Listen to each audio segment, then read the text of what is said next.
2015년에 무려 500만 명 이상의 그 관객을 불러 모은 영화가 있었습니다. 바로 온 국민에게 인간 승리의 감동을 주었던 영화, 바로 마라톤이라는 영화입니다.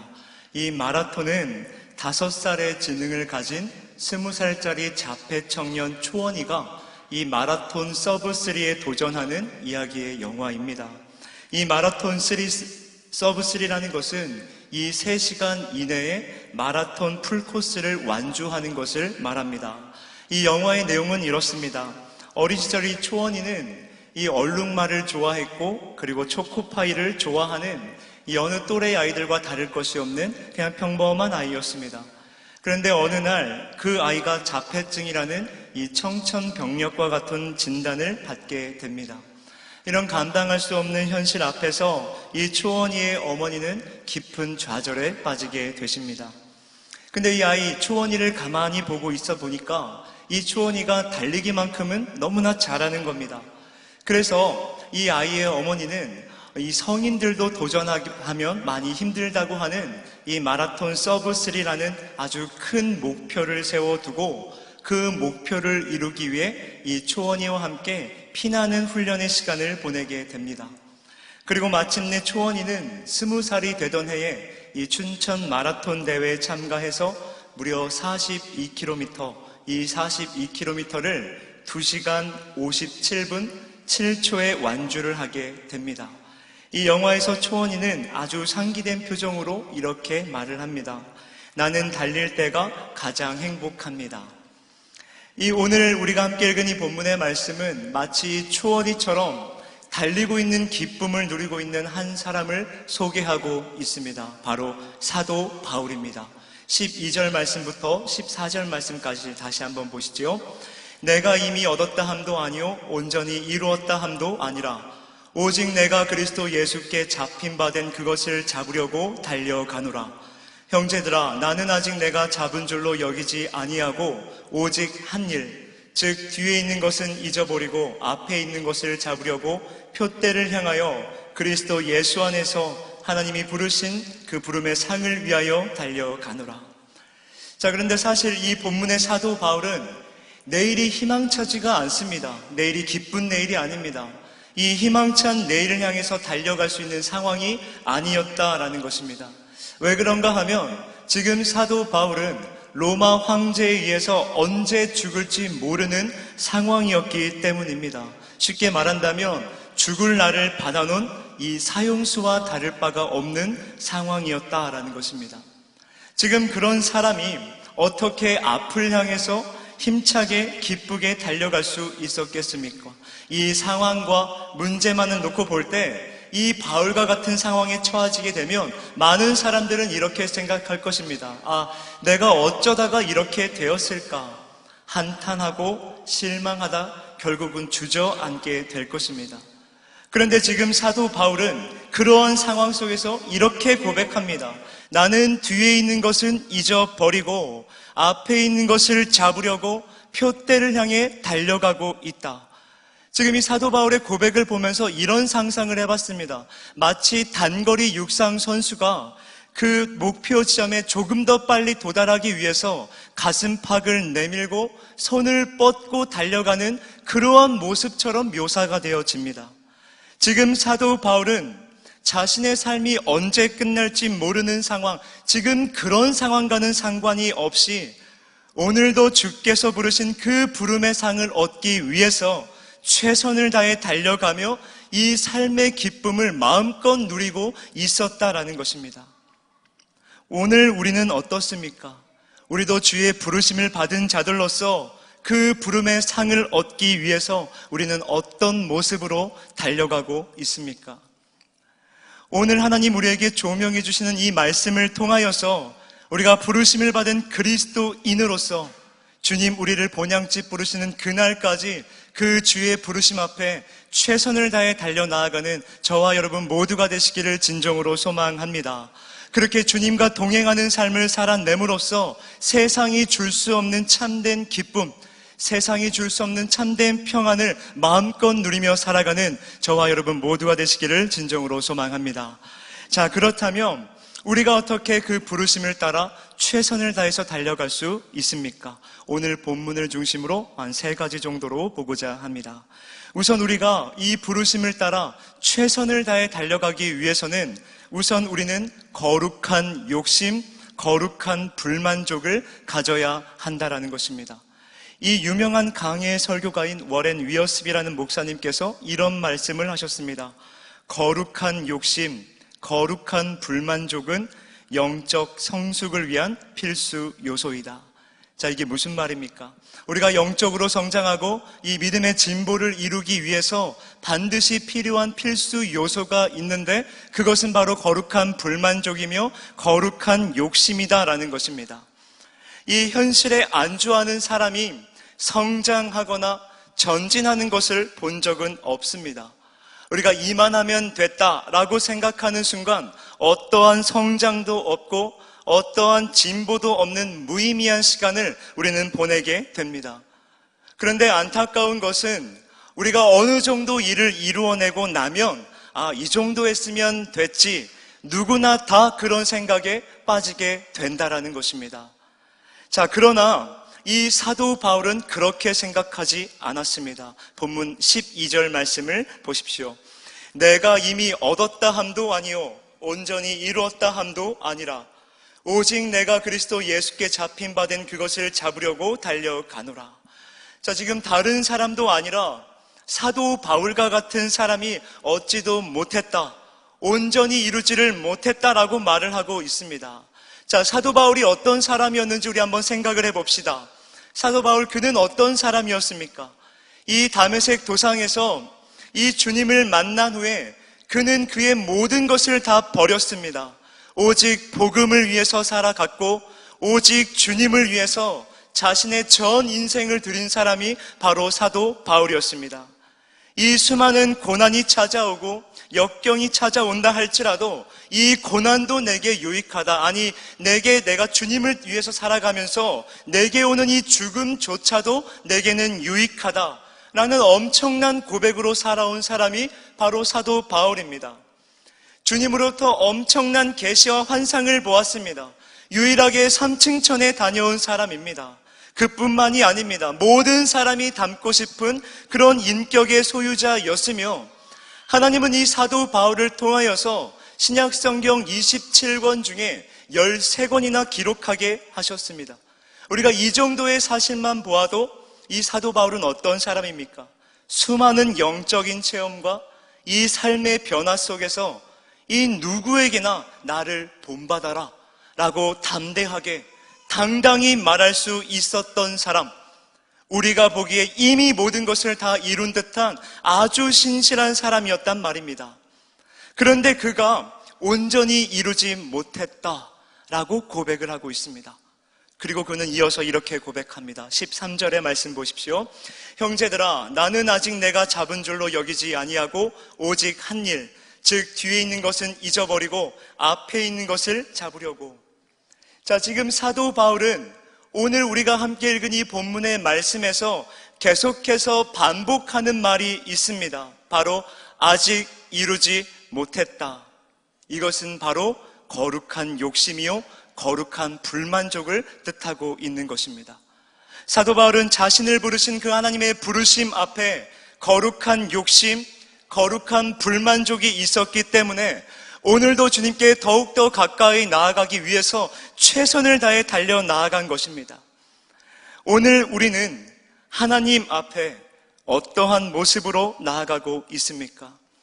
하나님 앞에 더욱 가까이 나아가기 위해서 지금 이 사도 바울과 같이 거룩한 욕심, 거룩한 불만족을 가지고 주님 앞에 나아가고 있습니까? 오늘 우리는 이 믿음의 진보, 믿음의 성장을 이루기 위해서 어떠한 모습으로 주님 앞에 서 있으며 어떠한 모습으로 주 앞에 달려나아가고 있냐라는 것입니다. 이 정도 말씀 묵상하면 됐지, 이 정도 기도하면 됐지, 우리가 거룩한 욕심, 거룩한 불만족을 갖는 것은 아니라 교만한 만족을 가지고 있지는 않습니까? 오늘 이 말씀을 묵상하면서 이 말씀을 또 준비하면서 하나님 앞에 제 자신이 얼마나 교만한 자였음을 다시 한번 깨닫게 됩니다. 오늘 본문에 등장하는 이 빌립보 교회 성도들도 그러하였습니다. 그들은 자신들이 하고 있는 신앙생활에 만족하고 있었습니다. 본문 15절 말씀 보십시오. 그러므로 누구든지 우리 온전히 이룬 자들은 이렇게 생각할지니 만일 어떤 일에 너희가 달리 생각하면 하나님이 이것도 너희에게 나타내시리라. 자, 이게 무슨 말씀입니까? 우리가 조금 더 쉽게 이해하기 위해서 이 현대인의 성경으로 다시 한번 읽어보겠습니다. 그러므로 믿음이 성숙한 사람들은 모두 이와 같은 생각으로 살아야 합니다. 만일 여러분이 나와 다른 생각을 가지고 있다면 하나님은 그것도 분명하게 바로 가르쳐 주실 것입니다. 지금 사도 바울이 나의 신앙생활에 만족해하는 자들에게 지금 뭐라고 말을 하는 것입니까? 이 믿음이 성숙한 사람들, 계속해서 앞으로 전진해 나아가는 사람들은 주님께 더욱 나아가기 위해서 날마다 거룩한 불만족, 이 거룩한 욕심을 가지고 오늘도 최선을 다해 살아가는 사람, 바로 그 사람이 믿음에 성숙한 사람들이다. 그런데 지금 나의 신앙생활에 만족해하고 현실에 안주하고 있는가? 하나님께서는 그것조차도, 현실에 안주하고 있는 그 교만한 만족조차도 거룩한 불만족으로 바꾸어 주실 것이다. 사도 바울은 지금 이렇게 말을 하고 있는 겁니다. 이 말씀을 볼 때 은혜입니다. 우리가 하고 있는 신앙생활은 두 번 생각해도 은혜입니다. 아무리 생각해도 은혜입니다. 신앙생활은 은혜 없이는 할 수 없음을 다시 깨닫게 해주시는 말씀입니다. 우리가 할 수 있는 것은 아무것도 없습니다.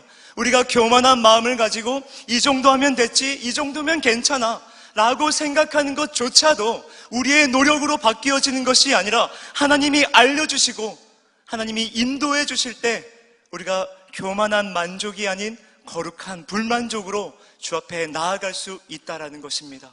신앙생활은 은혜입니다. 그렇다면 주님 앞에서 우리가 가져야 되는 거룩한 욕심, 거룩한 불만족은 무엇입니까? 하나님께 나를 드리는 이 예배를 위한 거룩한 욕심입니다. 하나님과 더욱 친밀한 교제, 이 기도를 위한 거룩한 욕심입니다. 하나님을 아는 지식, 이 말씀 묵상을 위한 거룩한 욕심입니다. 하나님의 부르심을 받은 자들로서 이 부르심에 합당한 삶을 살아내고자 하는 몸부림, 바로 거룩한 욕심입니다. 하나님을 알되 힘써 알기를 원하는 거룩한 욕심입니다. 하나님은 우리가 이러한 거룩한 욕심을 가지고 주님 앞에 나아오기를 원하고 계시다라는 것입니다. 그렇기에 하나님은 오늘도 우리를 위해서 일을 하고 계십니다. 나의 신앙생활에 만족해하며 이 현실에 안주해하고 있는 이 교만한 만족의 길에서 하나님을 알되 힘써 알기를 원하는 거룩한 불만족의 길로 우리를 인도하시는 분이심을 믿으셔야 될 줄로 믿습니다. 그러므로 오늘 우리에게 조명해 주시는 이 말씀 앞에서 우리는 겸손히 나의 모습을 돌아보며 주님의 말씀 앞에 순복하는 믿음으로 나아갈 때 하나님께서는 은혜로 우리를 거룩한 불만족의 길로 인도해 주실 줄 믿습니다. 그렇게 하나님께서 우리를 거룩한 불만족의 길로 인도하신다면 그리스도 예수께 붙잡힌 바 된 그것, 그 부름의 상을 얻기 위하여 최선을 다해 달려나가기를 소망하는 마음으로 결단하는 그 거룩한 결단, 그 거룩한 결단으로 나아가는 저와 여러분 모두가 되시기를 진정으로 소망합니다. 자, 그런가 하면 우리가 어떻게 그 부르심에 따라 최선을 다해 달려갈 수 있습니까? 둘째로 위대한 목표를 가져야 한다는 겁니다. 우리는 위대한 목표를 가져야 됩니다. 잘 알다시피 우리나라는 이미 초고령화 사회로 진입해 있습니다. 교회도 마찬가지지요. 이 초고령화, 이것은 사회적으로나 교회적으로나 아주 심각한 문제가 될 것입니다. 실제로 세계 유수의 경제기관들은 우리 대한민국, 우리 한국이 극복해야 될 가장 중요한 과제는 바로 초고령화의 문제이다 라고 진단을 내렸습니다. 근데 저는 오늘 말씀을 묵상을 하면서 우리 사회 전반에 걸쳐 있는 이 초고령화, 이 문제보다 더 심각한 문제가 있다 생각을 해보게 됩니다. 그것은 바로 심리적인 고령화, 바로 노회입니다. 이 마음이 빨리 늙는 것입니다. 생각이 빨리 늙는 것입니다. 이 은퇴의 시기는 점점 앞당겨집니다. 또한 조기 은퇴하는 연령대의 사람들은 이제 나는 늙었다라는 생각을 한다라고 합니다. 그러다 보니 어떻습니까? 이제는 목표가 사라지게 되는 겁니다. 이 목표가 사라지면 어떻습니까? 더 이상 뛰지 않는다라는 겁니다. 더 이상 전진하지 않습니다. 더 이상 어떠한 성장과 어떠한 성숙은 위한 일에 우리가 도전하지 않는다라는 것입니다. 그래서 이 100년을 살아보니 라는 책의 저자이신 97세 김영석 교수님은, 지금도 왕성히 활동하고 있는 이 교수님은 이런 말씀을 하셨습니다. 너무 일찍 성장을 포기하는 사람들이 많다. 왜 그럴까? 왜 사람들이, 아니 심지어 젊은 사람들까지도 이런 심리적 고령화에 빠져 더 이상 전진하지 않는 삶을 살게 되는 것일까? 아마도 그것은 차원 높은 목표 설정에 실패했기 때문일 것이다. 요즘 사람들의 목표가 무엇입니까? 자신과 자신의 가족들이 잘 먹고 잘 사는 것입니다. 돈 많이 벌어서 노년에도 돈 걱정 없이 살아가는 것, 그것입니다. 목표가 돈입니다. 그런데 이런 사람들에게 결국 찾아오는 문제가 있습니다. 그것은 무엇입니까? 삶의 의미가 없어지게 되는 겁니다. 자신이 왜 살아가는지를 모르는 겁니다. 그러다 보니까 그냥 세상 쾌락을 쫓다가 무의미한 죽음을 맞이하게 됩니다. 우리가 담임 목사님을 통해서 듣는 이 전도서의 말씀을 통해서 이 솔로몬은 어떠한 고백을 하고 있습니까? 모든 것은 다 헛되다라는 것입니다. 오늘 우리들의 삶의 목표는 무엇입니까? 이 해 아래의 것, 만약 그것이 우리의 목표이고 목적이라면 우리들 또한 무의미한 속에서 방향성을 잃게 되고, 내가 어디로 달려가야 되는지, 내가 무엇을 위해 살아가야 되는지 우리들의 정체성과 우리들의 가야 할 길을 우리는 잃어버리고 헤매이게 될 것입니다. 이 하찮은 밥그릇과 젓가락도 존재하는 목적과 쓰임새가 있습니다. 우리는 밥그릇을 보면 그 밥그릇의 용도를 한눈에 알 수가 있습니다. 우린 젓가락을 보면 젓가락의 용도를 한눈에 알 수 있습니다. 자, 어떻게 우리가 밥그릇과 젓가락의 용도를 알 수 있게 된 것입니까? 사람들이 그것을 만들 때 밥그릇은 밥을 담는 용도로 만들었기 때문에, 젓가락은 음식을 집는 용도로 만들었기 때문입니다. 용도에 맞게 만들었기 때문에 우린 밥그릇을 보면 이건 밥을 담는 용기, 젓가락을 보면 저건 음식을 집는 집기, 이렇게 생각할 수 있게 된 것입니다. 자, 우리는 하나님의 자녀입니다. 하나님께서는 우리를 창조하실 때 분명한 목적을 두고 창조를 하셨습니다. 소위문답 제1문에서 이것을 아주 정확하게 짚어줍니다. 사람의 제1되는 목적, 인간의 최고의 목적은 무엇입니까? 인간의 최고의 목적, 사람의 제1되는 목적은 하나님을 영화롭게 하고 영원토록 하나님을 즐거워하는 것입니다. 이사야서 43장 7절입니다. 내 이름으로 불려지는 모든 자, 곧 내가 내 영광을 위하여 창조한 자를 오게 하라. 그를 내가 지었고 그를 내가 만들었느니라. 고린도전서 10장 31절입니다. 그런즉 너희가 먹든지 마시든지 무엇을 하든지 다 하나님의 영광을 위하여 하라. 하나님은 우리를 만드실 때 우리 인간을 지으신 목적은 하나님의 영광을 위해서라고 성경 말씀을 통해서 선포하고 계십니다. 즉 우리가 이 땅을 살아가면서 행하는 모든 일의 궁극적인 목적은, 우리들의 삶의 목표는 오직 하나님께 영광에 있다라는 사실을 믿으셔야 될 줄로 믿습니다. 사도 바울은 이 목표를 정확하게 알았습니다. 자신이 무엇을 위해 살아가야 되는지, 자신이 평생을 두고 쫓아가야 될 목표가 무엇인지를 정확하게 알았다라는 것입니다. 본문 10절과 11절 말씀 보시죠. 내가 그리스도와 그 부활의 권능과 그 고난의 참여함을 알고자 하여 그의 죽으심을 본받아 어떻게 해서든지 죽은 자 가운데서 부활에 이르려 하노니. 지금 바울의 목표가 무엇이라고 말합니까? 예수님 믿고 세상에서 잘 되는 것, 예수님 믿고 세상에서 성공하는 것 아닙니다. 사도 바울은 그것들을 모두 다 해로 여겼고, 아니 배설물처럼 여겼습니다. 어떻게 사도 바울은 그럴 수가 있었겠습니까? 이 세상의 것은, 세상에서 얻을 수 있는 모든 것들을 다 해로 여기고 배설물처럼 여길 수 있었던 것은 해 아래에서 추구하고 얻는 그러한 모든 것들, 그런 것들과는 비교할 수도 없는 더욱 차원 높은 목표를 발견했기 때문입니다. 바로 예수 그리스도를 발견한 것입니다.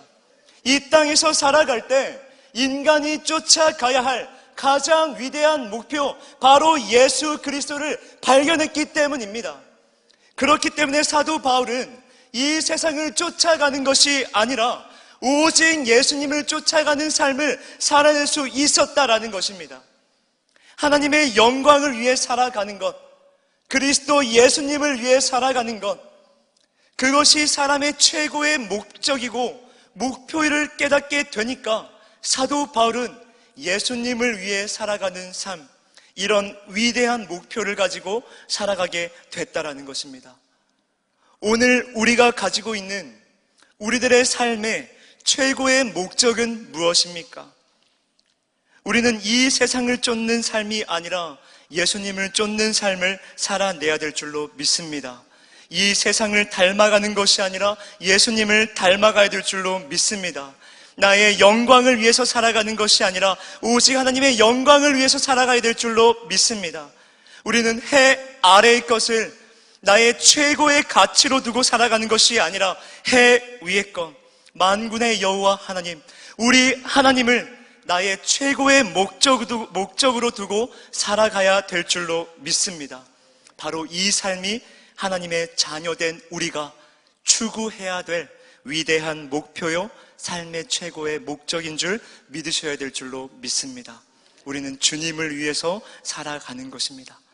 주님이 우리에게 허락하신 이 땅을 살아가면서 어떠한 일을 하든지 간에 내 삶의 모습 하나하나가 궁극적인 목적이 오직 하나님께 영광 돌리기를 소망하면서 그렇게 우리를 부르신 그 주님의 목적 따라, 그 부르심을 따라 오직 하나님께 영광, 그 목적을 이루기 위한 위대한 목표, 예수를 쫓는 삶, 바로 그것이 우리의 목표가 되어야 될 줄로 믿습니다. 자, 마지막으로 우리가 어떻게 그 부르심을 따라 최선을 다해 달려갈 수 있습니까? 바로 그리스도 예수님께 붙잡힌 바 되어야 한다라는 것입니다. 우린 예수님께 붙들린 바가 되어야 됩니다. 자, 우리가 우리를 부르신 그 주님의 부르심을 따라 나아가기 위해서는 우리는 거룩한 불만족을 가지고 위대한 목표를 가져야만 합니다.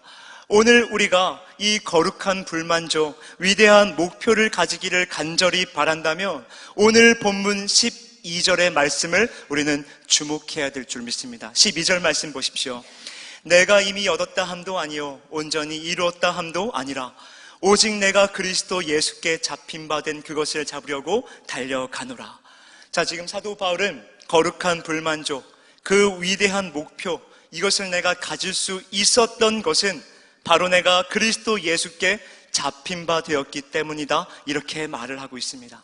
자, 이게 무슨 말입니까? 그리스도 예수께 잡힌 바 되었다.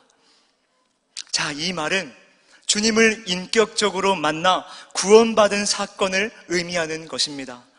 하나님께서 이 사도 바울을 만나 주셔서 구원받은 자녀가 된 순간부터 지금까지 하나님께서 자신을 아주 힘있게 붙잡아서 새로운 삶의 방향으로 인도하시기 때문에 거룩한 불만족을 가지고 위대한 목표를 가질 수 있었다라는 것입니다.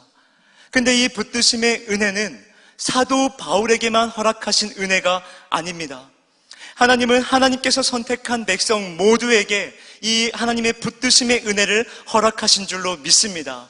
하나님은 백성 모두를 힘있게 붙잡고 계시고 우리 모두를 새로운 삶의 방향으로 인도하고 계시며 우리들의 본향, 우리가 가야 될 본향, 하나님의 나라, 그 하나님의 나라로 우리를 강력하게 이끌어 주시며 인도해 주신다는 사실을 믿으셔야 될 줄로 믿습니다. 이 하나님의 말씀을 보십시오. 호세아서 11장 8절입니다. 에브라임이여, 내가 어찌 너를 놓겠느냐? 이스라엘이여, 내가 어찌 너를 버리겠느냐? 내가 어찌 너를 아드마같이 놓겠느냐? 어찌 너를 스보임같이 두겠느냐? 내 마음이 내 속에서 돌이키어 나의 긍휼이 온전히 불붙듯 하도다. 이사야서 49장 15절입니다. 여인이 어찌 그 젖먹이는 자식을 잊겠으며 자기 태에서 난 아들을 긍휼히 여기지 않겠느냐? 그들은 혹시 잊을지라도 나는 너를 잊지 아니할 것이라. 하나님께서 우리를 어떻게 하시겠다 말씀하고 계십니까? 절대 놓지 않겠다. 내가 너희를 어찌 놓겠느냐? 너희가 나의 곁을 떠나도 내가 어찌 너희를 버려두겠니?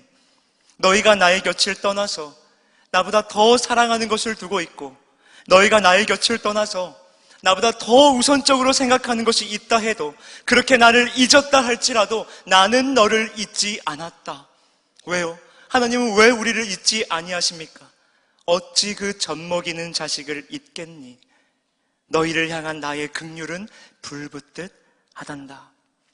우리는 하나님의 사랑을 받는 자녀이기 때문에 우리는 하나님의 붙드심에서 단 한순간도 놓여질 수가 없는 존재임을 믿으셔야 될 줄로 믿습니다. 하나님은 하나님의 자녀들을 단 한순간도 놓으신 적이 없으십니다. 절대 포기하지 않으시고 우리를 붙들고 계십니다. 그 완전하신 하나님께서 지금 이 순간도 저와 여러분 우리 모두를 붙들고 계시기 때문에 우리는 절대 실패할 수 없다라는 사실을 믿으셔야 될 줄로 믿습니다. 이 믿음의 조상 아브라함을 한번 생각해 보십시오. 하나님께서 아브라함을 갈대아 우르에서 부르셨습니다. 그 부르심을 따라 사도 바울이 아니죠. 아브라함은 따라 나아갔습니다.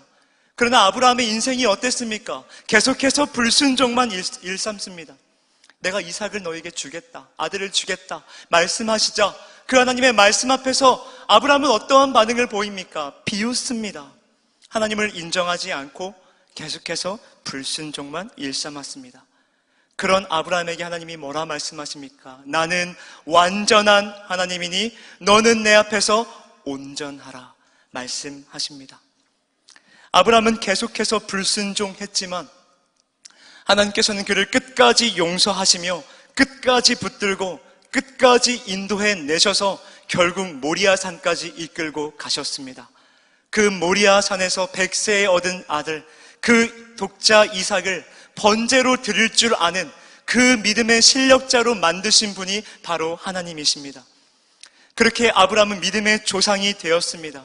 믿음의 조상이 되었을 때 아브라함의 능력과 아브라함의 노력과 아브라함의 지혜는 없었습니다. 믿음의 조상이 될 수 있었던 것은 하나님께서 그렇게 선택하셔서 그렇게 만드시기로 약속하셨기 때문에 그 약속을 완벽하게 성취해 주셨기 때문에 아브라함은 믿음의 조상의 반열에 오르게 됐다라는 것입니다. 하나님은 선택한 그를 끝까지 이끌고 가십니다. 계속해서 성화시켜 가시면서 거룩의 옷을 입혀 가시면서 끝까지 이끌고 가시면서 결국 불순종의 아브라함을 믿음의 실력자 아브라함으로 만드신 분이 바로 하나님이십니다. 우리는 불완전합니다. 하나님 앞에 결단을 하고 결심을 한다 해도 우리는 날마다 좌절하고 날마다 실패하고 날마다 넘어집니다. 하나님 앞에 우리들의 전공은 무엇입니까? 우리는 시험 들고 넘어지고 좌절하는 것, 그것이 우리의 전공입니다.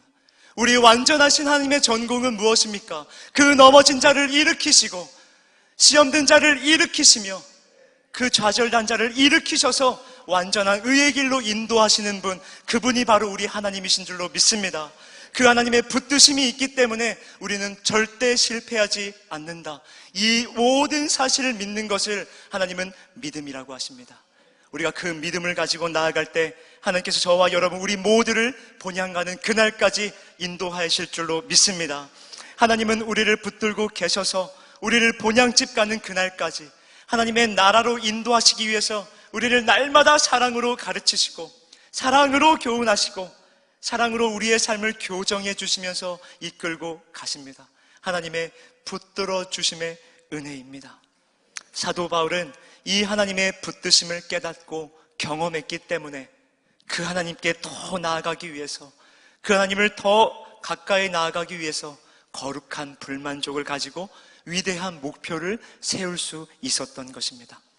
또한 자신이 죽음 문제 앞에 있다 할지라도 단 한순간도 나를 놓지 않으시는 그 하나님의 붙드심의 은혜를 절절히 알고 있기 때문에 사도 바울은 죽음의 문제 앞에서도 당당하며 담대히 나아갈 수 있었다라는 것입니다. 그 하나님의 붙들어 주심의 은혜는 오늘 주의 이름으로 예배를 드리며 주는 그리스도시요 살아계신 하나님의 아들이심을 믿습니다 라고 고백하는 우리 모든 성도들에게 허락하신 은혜라는 사실을 믿으셔야 될 줄로 믿습니다. 하나님은 오늘도 저와 여러분들을 강력한 손으로 붙잡으셔서 새로운 삶의 방향으로 인도하시는 줄 믿습니다. 우리가 이 사실을 전적으로 신뢰하며 또한 경험하며 나아갈 때 그때 우리는 거룩한 불만족, 위대한 목표를 가지고 주님을 향해 힘차게 달려 나아갈 수 있다라는 사실을 믿으셔야 될 줄 믿습니다. 말씀을 마무리하면서 함께 이 질문 앞에 서보기를 원합니다. 오늘 우리의 신앙생활은 만족입니까? 거룩한 불만족입니까? 오늘 우리의 삶의 목표는 무엇입니까? 우리는 무엇을 바라보며 살아가고 있습니까? 오늘 우리를 붙잡고 있는 것은 무엇입니까? 무엇에 붙들린 바 되었습니까? 간절히 바라기는 이 완전한 사랑이신 우리 주 예수 그리스도의 붙들린 바 되어서 우리를 향한 그리스도의 그 무한하신 사랑에 매여서 우리가 하나님께 더욱더 나아가기 위한 이 거룩한 불만족, 우리의 삶의 목표가 오직 하나님께 영광이 되기를 원하며 담대히 그 부르심에 합당한 삶을 살아내기를 믿음으로 결단하는 저와 여러분 모두가 되시기를 진정으로 소망합니다.